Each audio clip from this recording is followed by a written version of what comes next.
Bonjour, bienvenue sur Les Pas du Shiatsu, nouvel épisode du podcast francophone lié au blog Ryoho Shiatsu, ouvert aux différents styles et écoles de notre discipline.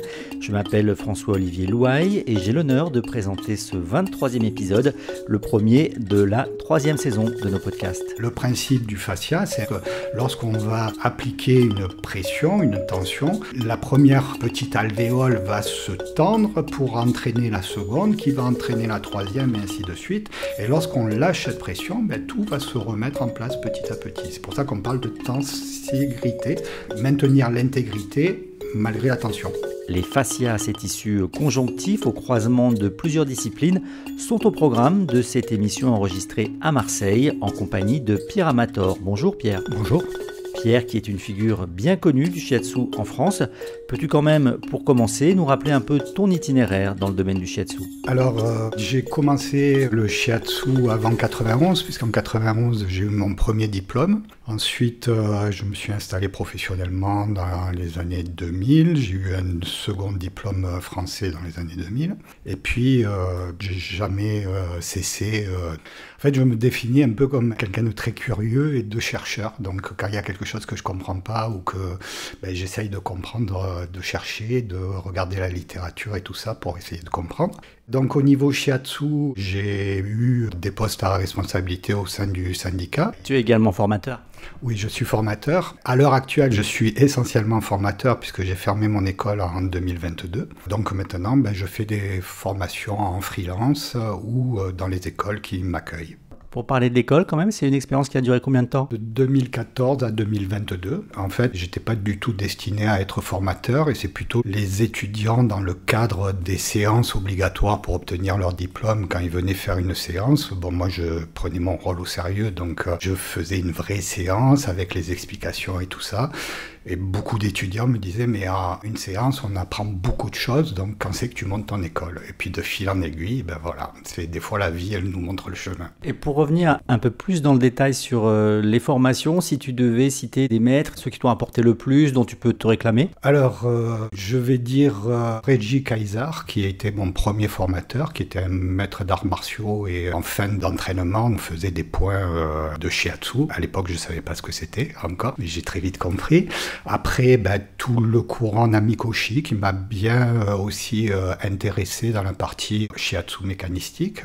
Et après, je suis beaucoup autodidacte aussi, notamment tout le travail qui m'intéresse à l'heure actuelle sur les fascias et tout ça. C'est de la documentation, des formations en ligne, des choses comme ça, et surtout beaucoup d'expérimentation. D'accord, donc les fascias justement, c'est ce dont on va parler dans cet épisode. Pour les personnes qui nous écoutent et qui ne le savent pas forcément, est-ce que tu peux rappeler ce que c'est que les fascias un peu en anatomie ? Alors les fascias, c'est ce qu'on a tendance à appeler tissu conjonctif, mais en fait il existe toute une ribambelle de types de fascias puisque les ligaments sont des fascias, ce qui va envelopper les muscles sont des fascias. En fait, pour avoir une bonne représentation, souvent à mes étudiants, je prenais l'exemple d'une orange. Quand on ouvre une orange, on a la peau, et dessous on a cette espèce de surface blanche, ça serait par exemple le fascia superficialis.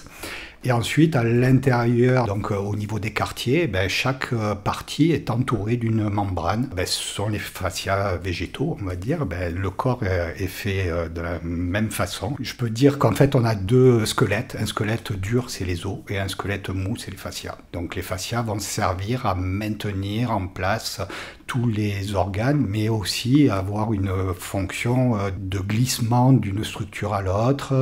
Ça va avoir une fonction dans la proprioception, ça va avoir une fonction dans le mouvement, dans la force, et également dans la douleur. Et donc, en tant que praticien de shiatsu, en quoi les fascias apportent quelque chose dans un soin shiatsu ? Et toi, quelle relation tu as fait entre ce que tu avais appris dans tes études de shiatsu et la conscience que tu as maintenant sur les fascias et sur leurs propriétés ? Alors déjà, la petite connaissance que j'ai sur les fascias me donne beaucoup d'informations sur ce que j'ai sous les mains. Parce que déjà, j'arrive à visualiser le type de structure et de tissu que j'ai sous les mains. Et en fait, ça va permettre de mieux comprendre des choses comme, par exemple, le principe du travail sur les méridiens, où on va avoir une action à distance, puisque au niveau des fascias, il y a une des propriétés la plus connue, c'est ce qu'on appelle la tenségrité, c'est-à-dire l'intégrité dans la tension, puisque ce sont des structures qui sont mobiles, souples, et qui reviennent par un phénomène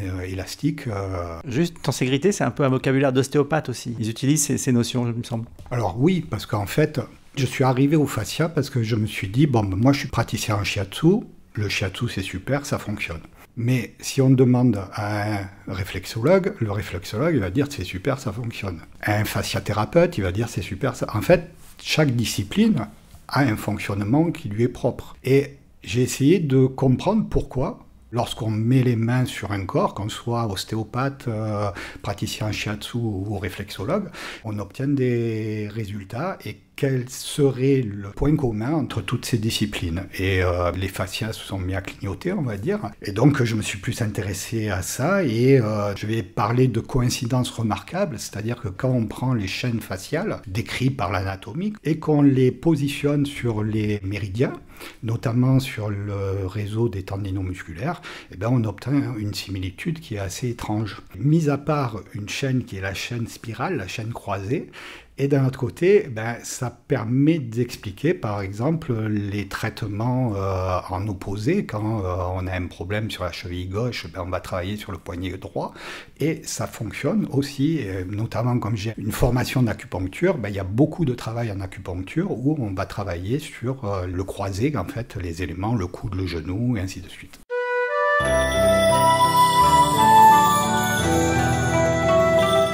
Concrètement, par rapport à une personne qui se présente à ton cabinet, sur les cas qui peuvent revenir souvent ou qui te reviennent à l'esprit, comment ça se manifeste quand quelqu'un justement a des blocages ou des dysfonctionnements au niveau de son système de fascia? Déjà au niveau de la palpation, on va sentir, puisque le fait de travailler sur les fascias, ça va aussi permettre de développer un toucher subtil, je vais dire, entre guillemets. Donc au niveau de la palpation, on va sentir des restrictions, des densités plus importantes ou plus fines, et ainsi de suite.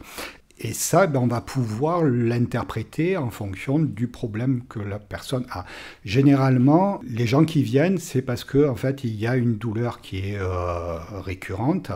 Et au niveau imagerie médicale, il n'y a pas d'explication. Tout est correct.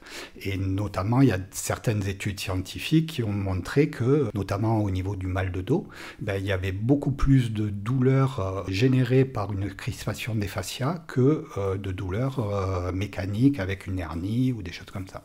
Quand tu parles de restriction faciale et de tension, pour beaucoup de personnes formées en shiatsu, elles vont avoir une lecture aussi en termes de blocage de chi, ou on arrive aux mêmes choses en fait. Alors oui, après, c'est pour ça que je disais entre guillemets toucher subtil, c'est qu'en shiatsu, on peut avoir une action aussi bien sur le système musculaire, vasculaire, lymphatique, et il y a aussi l'action sur le système facial. Donc moi, quand je parle des fascias, dans ma pratique, je parle essentiellement du fascia superficialis, c'est-à-dire le fascia qui est juste sous la peau et qui sert d'amortisseur, de protection. Ce fascia-là, en fait, c'est le plus grand organe sensoriel du corps. C'est-à-dire qu'il y a un nombre immense de terminaisons nerveuses sensorielles.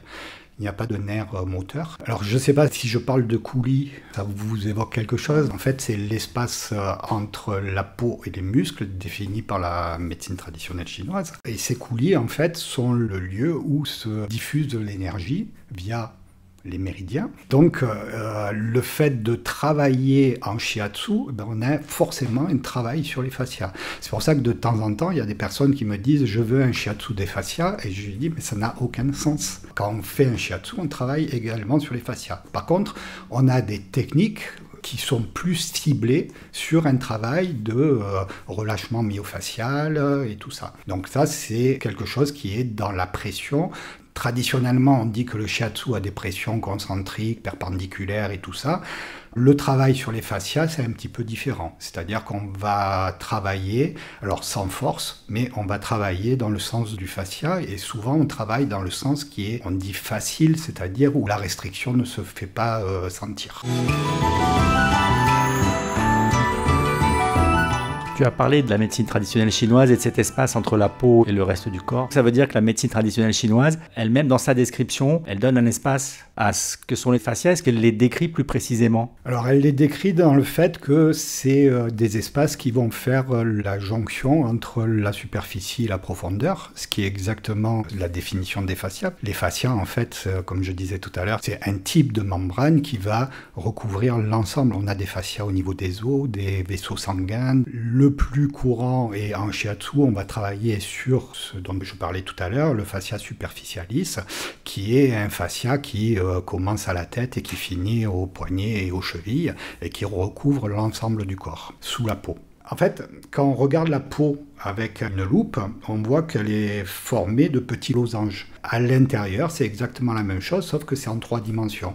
Et le principe du fascia, c'est un peu comme si c'était des tiroirs qui s'ouvraient au fur et à mesure, c'est-à-dire que lorsqu'on va appliquer une pression, une tension, la première petite alvéole va se tendre pour entraîner la seconde, qui va entraîner la troisième, et ainsi de suite. Et lorsqu'on lâche cette pression, tout va se remettre en place petit à petit. C'est pour ça qu'on parle de tensigrité, maintenir l'intégrité malgré la tension. Est-ce qu'on retrouve aussi cette notion de correspondance avec de la tension électrique? Alors, tout à fait, puisqu'à l'heure actuelle, les recherches sont sur la piézoélectricité, c'est-à-dire la capacité du fascia, du tissu, à produire une électricité lorsqu'il est sous contrainte. Moi, je trouve ça fascinant parce que ça pourrait faire justement un pont entre l'énergétique et l'anatomie physiologique.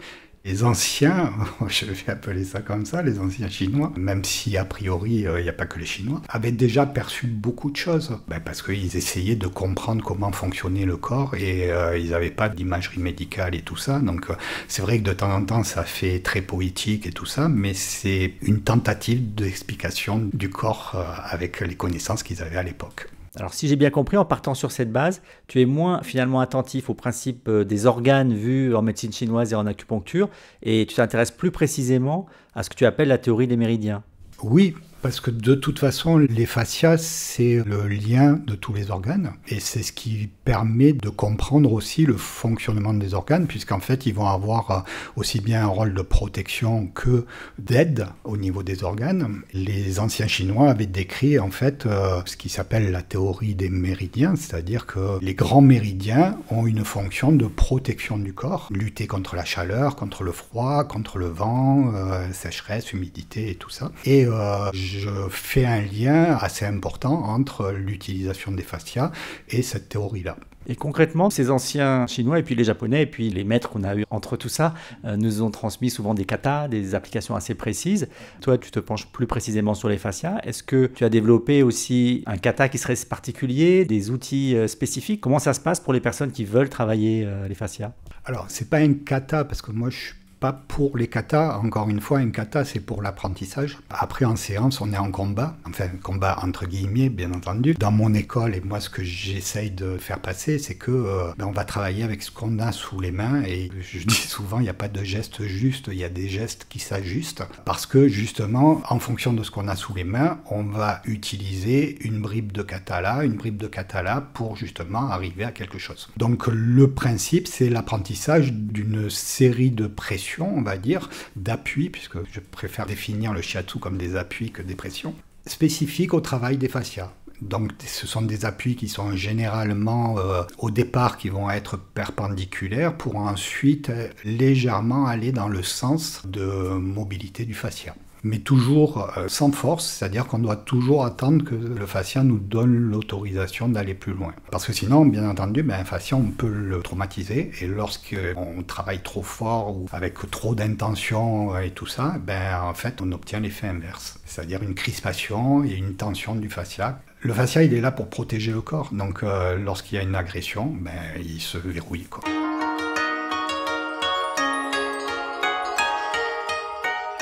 Dans ton activité de formateur aujourd'hui, c'est vraiment la partie que tu développes le plus ou tu restes un formateur de shiatsu habituel? Alors non, c'est une partie qui m'intéresse, c'est la partie qui est en évolution et d'une année sur l'autre, les formations ne seront pas les mêmes parce qu'il y aura eu de l'expérimentation et une augmentation de compétences, mais je donne des formations sur les grands méridiens, les tendinomusculaires. Alors bien entendu, Très souvent, j'implique les fascias. Par exemple, là, j'ai donné 2 formations sur la santé des articulations.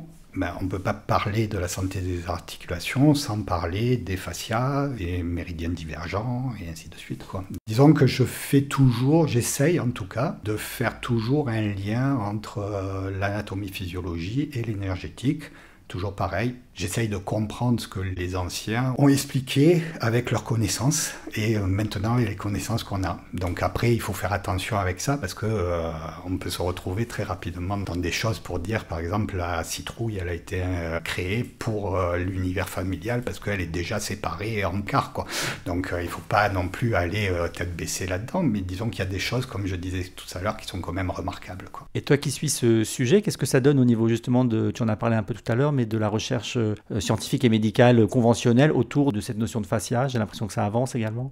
Alors oui, ça avance. En fait, les fascias et le cerveau, ce sont les 2 organes, puisque maintenant le fascia est considéré comme un organe, qui sont le plus méconnus, en tout cas qu'on connaît moins leur fonctionnement que les autres organes. Et donc là, on est vraiment au début, puisqu'en fait, ça fait une vingtaine d'années qu'on s'intéresse aux fascias en tant que fascia. Plus ça va aller, plus on va découvrir des propriétés. Notamment là, on est en train de parler d'oxétisme comme propriété au niveau des fascias. L'oxétisme, c'est lorsqu'il est étiré, d'augmenter dans sa longueur, mais également dans sa largeur. Généralement, quand on prend un élastique et qu'on l'étire, son diamètre diminue. Mais au niveau fascia, on est sur quelque chose qui est, lorsqu'on va l'étirer, il va s'étirer dans la longueur, mais aussi dans sa largeur. Ça peut être très intéressant, notamment pour tout ce qui est lié au niveau des blocages énergétiques, musculaires et tout ça, puisqu'on va pouvoir travailler différemment. Une dernière question pour ceux qui souhaitent approfondir. Donc, il n'y a pas de formation pour l'instant spécifique sur le sujet auprès de toi,